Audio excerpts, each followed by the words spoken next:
Welcome to another episode of Path to Freedom, and today we will be talking on a very important topic, women and Buddhism.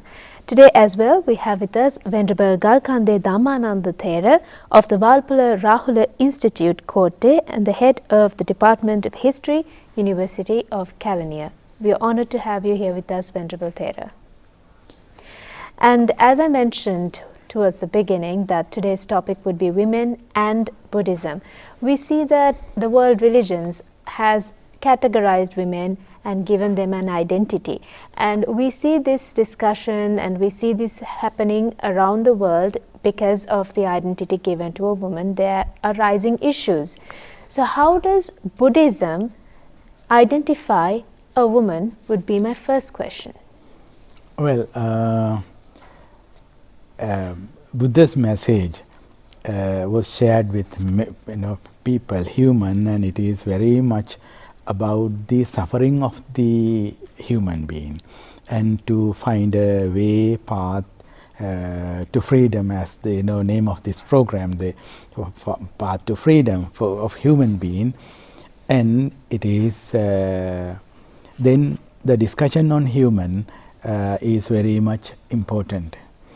And if I share with you the way the Buddha explained about the origin or the starting of the life or the human life, there is a considerable difference Buddhism from the most of the other religions, because it does not in a way accept any creator or creation story. And Buddhism suggests how far you go, you will not find ultimate reason, ultimate something that started everything. Whatever you find, it will be a result of some other factors. So you may go further and further, but still you will not find something that is something you can name as the starting point or something. And in Buddhism, there is nothing called nothing permanent. Everything is impermanent and everything is changing.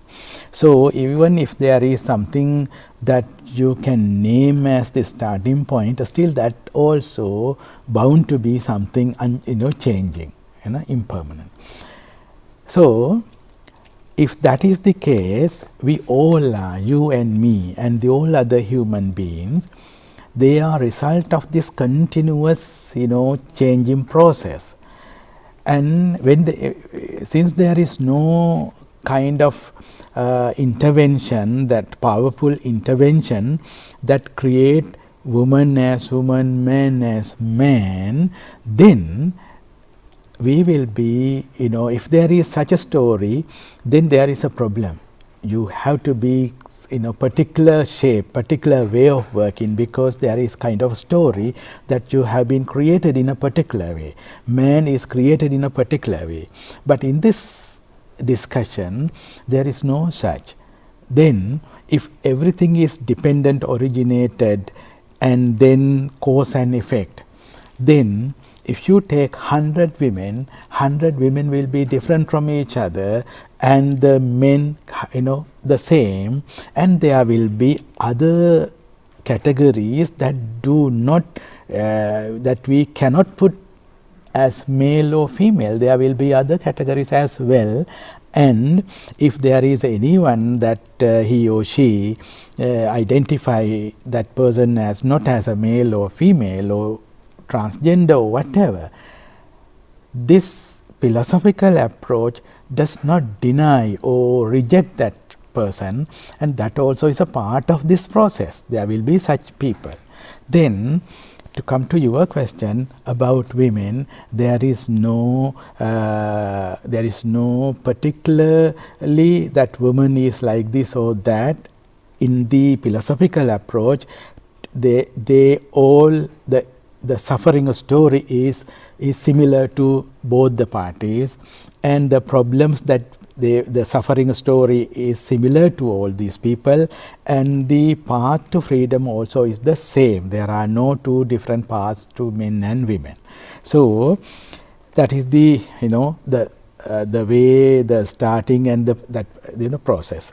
And there is one particular sutta I like to quote it from here. It is called Vasetta Sutta. Sutta means the discourses, dialogues, and one particular youth go to the Buddha and he asks about by birth whether someone can be higher or lower by birth. By birth. And there Buddha answers to that youth. He says, know the, he talks about other animals, okay.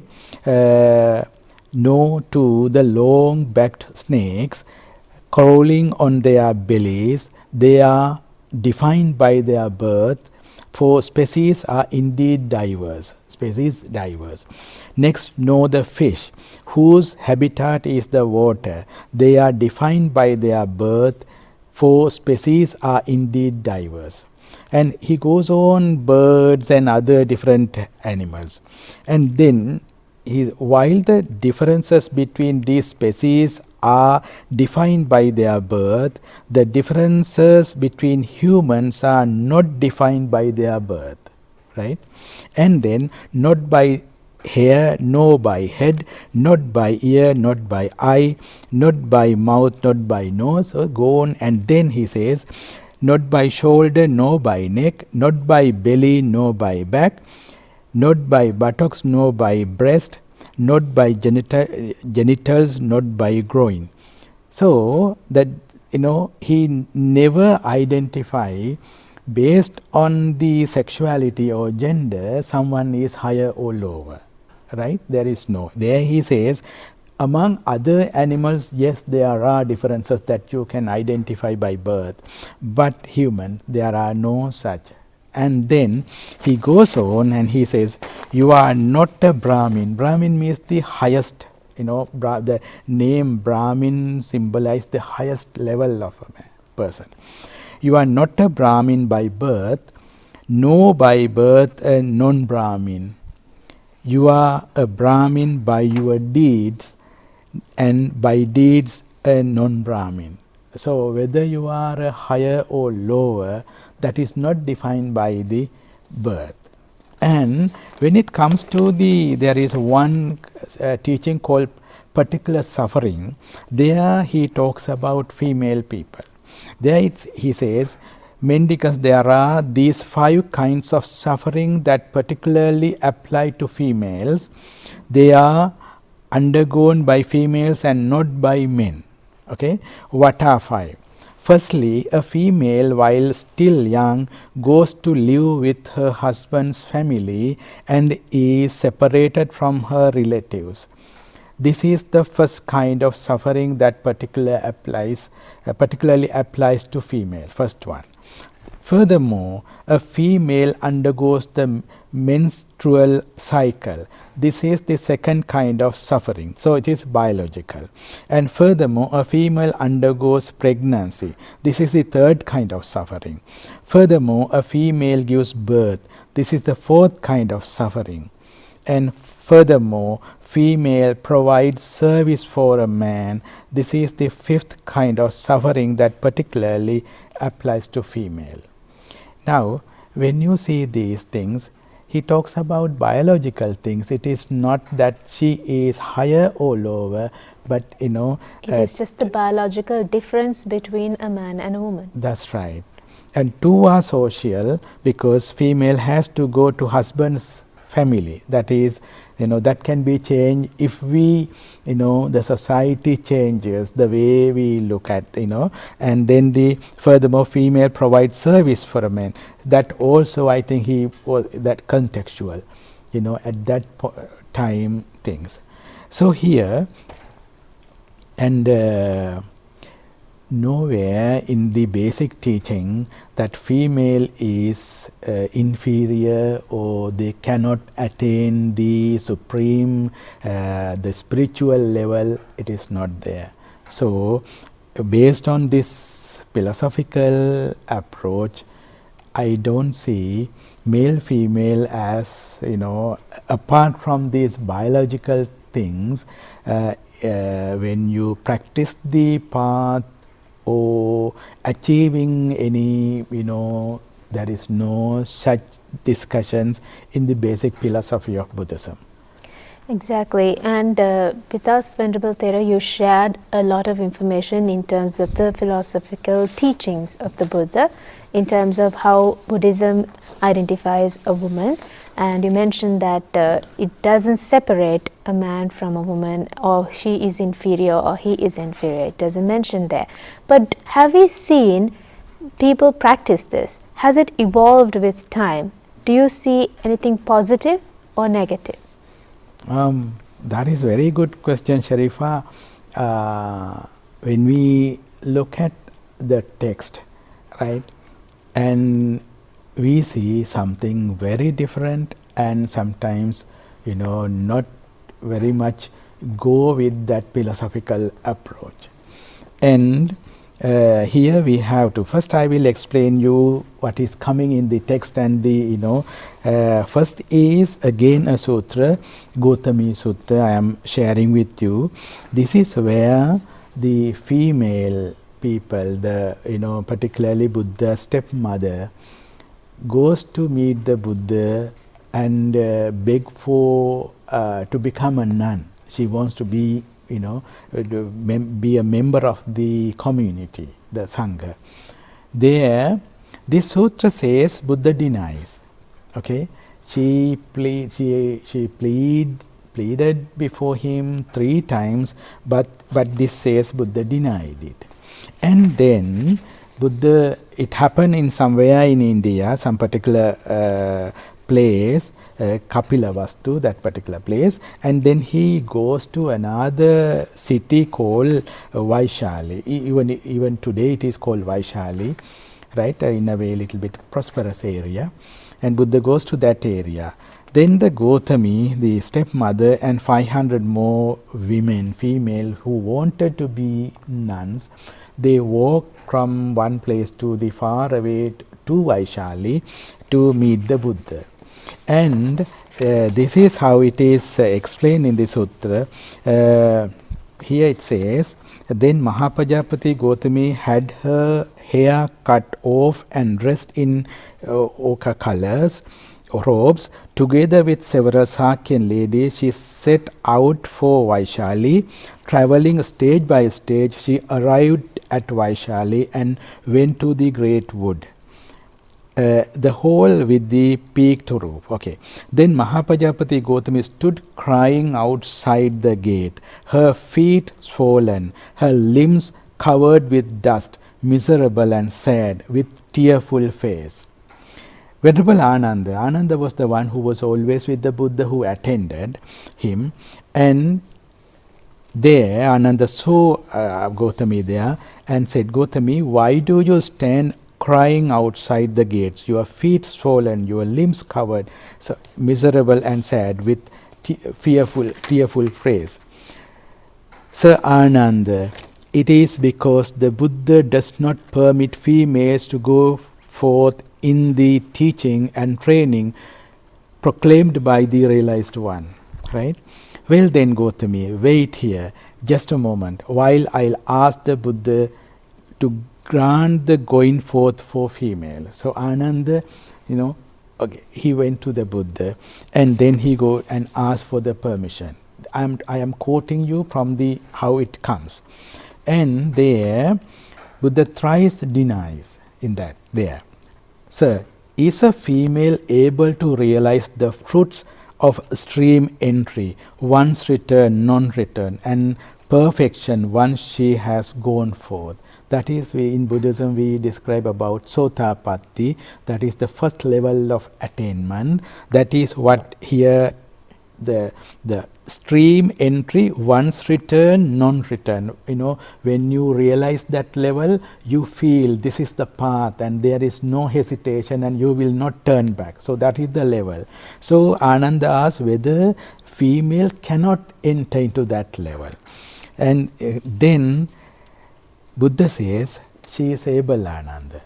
Okay, Ananda asks, in this story, Buddha rejects giving the order of the, and then Ananda asks that particular question, whether female cannot there Buddha says, no, female can. They are able.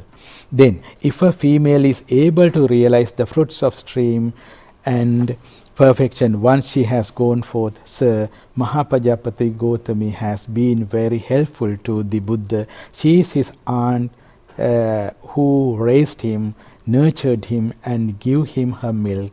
When the Buddha's birth mother passed away, she nurtured him, and then he asked, why not giving her that? And there Buddha agrees. Not just agreeing, but there he says, if I grant the nun with the ordination, they have to honor particular rules, right? A nun, even if she has been ordained for 100 years, should bow down to a monk who was ordained that very day. Okay, if she is ordained for 100 years, still she has to bow down before the monk, male monk, ordained that very day. She should raise up for him, greet him with joint palms and observe proper etiquette towards him. This principle should be honored. And then a nun should not commence the rainy season residence in the monastery without monks. Each fortnight the nun should expect 2 things from the community of monks. So and then none who has committed a grave offense should undergo penance in the communities of both monks and nuns. And here a nun should not abuse or insult a monk in any way. This principle should be honored. And when you see these there are 8 rules for female people to agree to become a nun. That goes very contrary to what the philosophical approach. And so this is something very contrary to what we saw. And there is another point later on, Jataka story. And Jataka story, it says there are stories that if you are a man, in the first next birth, if you want to be a man, you should confine to your wife only. You should not go to other women. If you go, you will lose that to become a man again. And then if a female person want to be a male person in the next birth, what she has to do is to do her service to her husband. And when you see these stories, it suggests that those women who are today are those who were men earlier, who has gone to other people. That is why, as a punishment or because of the sin they have committed, they have become female. And then those still as women, you have not served enough to your husband in the previous birth, something like that. And these are what we see the later on developments, and how Buddha's time, he never put his teaching into written form, or the later on they were collected. Right. And when they record these things, I mean, those universal problems of male, female, hierarchical ideas have been inserted into the text. That is how I see. And we've also come towards the latter part of the program. So, what is your role as a Buddhist monk who sees this dichotomy, what you just mentioned? Right. So, see, if we believe, blindly believe these texts, then we will continue to believe what is there in this sutta without bringing philosophical ideas is difficult, subtle. So what will happen is to read these kind of teachings and say, oh, women are inferior, right? And such words are put into these texts. What we have to do is to develop our critical thinking, evaluate these texts, who wrote these things, when, and their identities, their biases, those things we have to look at. You know, as I mentioned, Buddha never collected his teaching during his lifetime. What he was doing just to meet people and have dialogues. And once he passed away only, after 3 months, the monks, 500 monks came together and they decided to collect what he taught. And that is the first council. And the first council was chaired by a monk who was from Brahmin background, and he was, in our text we see that he was not very friendly with female and bhikkhunis, and none the bhikkhunis, he was the one who chaired the session. And in the council, at the end of the council, Ananda was accused for 5 wrongdoings. Out of those 5, 2 are about women. Ananda, you are the one who persuaded the Buddha to give the ordination for female. That is wrongdoing. Ask for the pardon. And the second one is, Ananda, once the Buddha passed away, you gave the women to worship the Buddha's body first, and with the tears of women they make it unpure, Buddha's body. That is wrongdoing. So something like that. So if we do not develop our critical thinking, we will keep on teaching like this, but we have to. This is not only for Buddhists but all other religious people. The scene male and female, higher and lower, is nothing to do with religions, but it is there in the society. Those who have such ideas, they have put them into our text as Buddha's words, or that we have to identify, and then to go back to the philosophical teaching and brings then to have this kind of dialogue and awareness. Then we can have a peaceful and non-discriminative society. I think that is the word, that is the task that we have to do. Exactly. So do you see this in practice by the Buddhist monks or the people in the country and the world over? Well, those who have become Buddhist, understanding the path, those from Australia and that kind of, they never believe this kind of things, and they go to the core of the Buddhism and then put into practice. And since Sri Lanka, Myanmar, Thailand, they are historical, that burden is there, the cultural burden is there, it is not easy to bring this kind of open dialogue. Look at the text this way. So I think everything is bound to be changed, and we will keep on this dialogue, and there will be a generation who are ready to look at these texts with open mind and to reject this kind of records. Thank you very much, Venerable Thera, for enlightening us on this topic on our program Path to Freedom. It was an honor, as usual, to have you with us.